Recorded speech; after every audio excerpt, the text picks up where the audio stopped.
Pride and Prejudice is a novel by Jane Austen, published in 1813.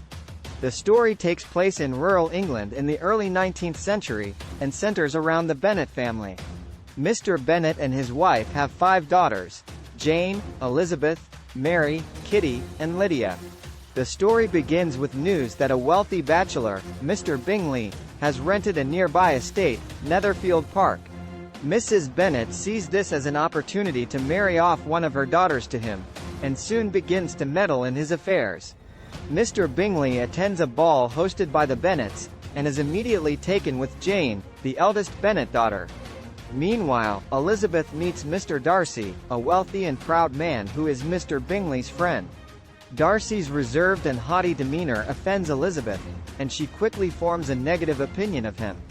Darcy, on the other hand, is attracted to Elizabeth's wit and intelligence, but is put off by her lower social status. As the story progresses, various romantic entanglements emerge. Mr. Bingley's sister, Caroline, disapproves of Jane and tries to keep them apart. Elizabeth's best friend, Charlotte Lucas, accepts a proposal from the foolish Mr. Collins, much to Elizabeth's dismay. Lydia, the youngest Bennet daughter, elopes with the rakish Mr. Wickham, causing a scandal.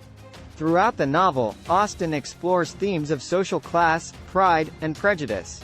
She contrasts the shallow, materialistic views of characters like Mrs. Bennet and Caroline Bingley with the more thoughtful and moral views of characters like Jane and Elizabeth.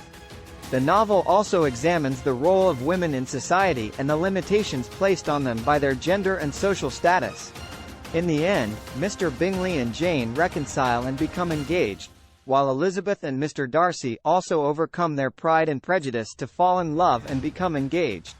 The novel concludes with the marriage of these two couples and a sense of hope for the future.